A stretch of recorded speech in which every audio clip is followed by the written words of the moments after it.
Alright, welcome to a little bit of a different episode of Kuma's Kitchen, because today we're going to look at how to make the tastiest rice. And one of the secrets to that is this right here. My wife bought this years ago. We got rid of our electric rice cooker. It was good, it was handy, but it didn't make the best rice. This little Hario ceramic pot makes just the tastiest rice. Also, the rice we get is really good.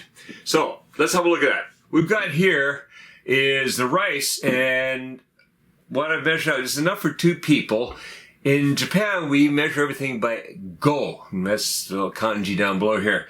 1 go is just about 3/4 of a cup of rice. So for 2 people, for a meal, 2 go or 1.5 cups of rice. It's actually just a little under 1.5, but close enough. 1.5 cups will do. And now this is Japanese short grain rice. Look how short that is. We get this from a farm up island, up island, you know, the mainland of Japan, and it comes from an organic farm up there, and we've got a subscription with them, so we get really nice rice. Look at this, it's absolutely fantastic. And between that, the good rice, and the good rice cooker, mwah. So, how do we make the rice? Well, so you got that 1.5 cups of rice. First thing you want to do is wash it. So get a bowl, put the rice in the bowl, over to the sink, get some water in there. Now, it's really important too is the water. We always run it through a filter, so we're not using direct city water, we're running it through a filter, so we got really good water. And then what you want to do is you don't want to squish too hard, you just kind of, what's called momi momi, just kind of massage the rice a little bit. Gently massage the rice. And you see all that white coming out of there? We'll get rid of all that. So, through the sieve, you get rid of the water. Gotta be careful because the holes in this, in my colander here are a bit big for this small rice, and we don't want to lose it. So, there we go. Do this about 3 times, really. It's going to take that much to get rid of all the white. So again, just kind of carefully massaging the rice. Massage the rice. Alright, and out comes all that white.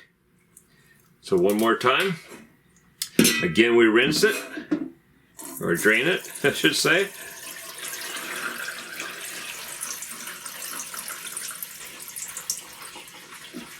Okay. Now we're going to go in for the 3rd time. The water's starting to get clearer now. Not getting so much white. That's good. That's what we want to see. We're going to get rid of that white. Alright, so massage, massage. There's a bit more coming out yet. Okay. Alright, now I'm going to drain it again.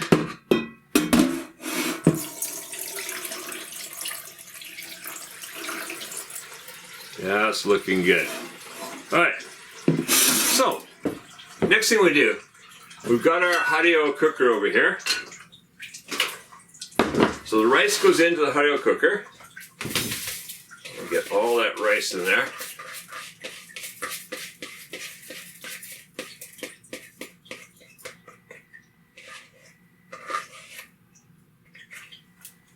Alright, looks like we got a couple grains there. We try not to. So one thing in Japan, we don't waste a single grain of rice. Like when we're eating, we always to the last grain. Rice is a very important thing in Japan. All right, so now we got the rice in there. Inside the Hario cooker, there are 2 lines. So one line, the bottom line, is for ni go, which is what we put in, 2 go. And the other one, the next line is for when you're doing a larger amount, 3 go, or I guess that'd be about 2.25 cups of rice. Well, we're doing the 1.5, so we want to get that first line. So what you do now, get this out of here, you want to get the water in there, up to that line.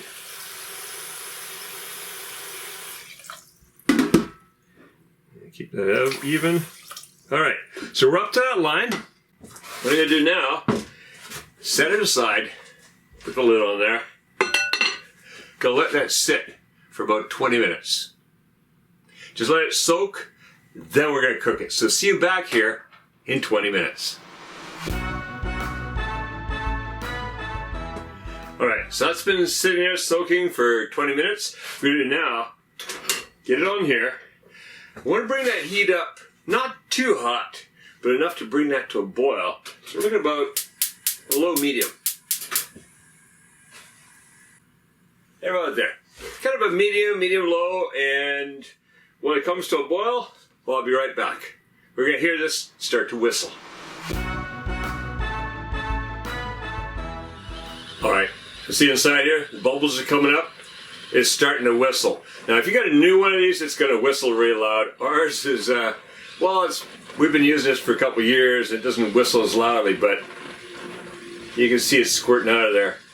So now what you do is you let it cook and keep whistling for 1 minute. 1 minute, I'll be back then.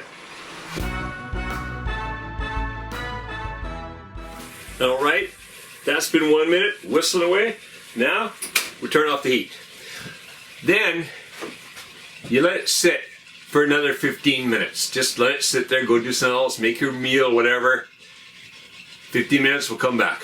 Now, I know you're probably thinking, hey, it's quite a bit of work in making this, isn't there? I mean, yes, it's a bit more work than making it in one of those electric cookers. But let me tell you, when you've tasted this rice, you can go, yeah, it's worth it. All right, see you back here in 15 minutes. Then we got one more important step. All right, so that's been sitting there, just continually cooking for the last 15 minutes. Slowly the heat comes down. Now, gonna open it up. Ooh, let that steam out. And then, what we wanna do now is wanna go down in. We don't wanna just stir it. You wanna go down in and fluff up the rice. So, like this, down under, fluff, turn and fluff, turn and fluff. And there we go, nice. Oh, look at that rice. Isn't that beautiful? Fluffy, delicious. That's ready to serve. Here, look at that. That is a fantastic serving of rice. Yeah, this stuff really comes out nice. So now you can just serve that up. Use this with any of the dishes here in Kuma's kitchen or whatever other cooking you're doing. I'm gonna have to eat some of that. That rice is really good. It's all because two things. Well, three things actually. The rice, the quality of the rice, the cooker here, and good water. Those things are very important if you want a good batch of rice. All right, go make your rice and make cooking fun again with Kuma's Kitchen.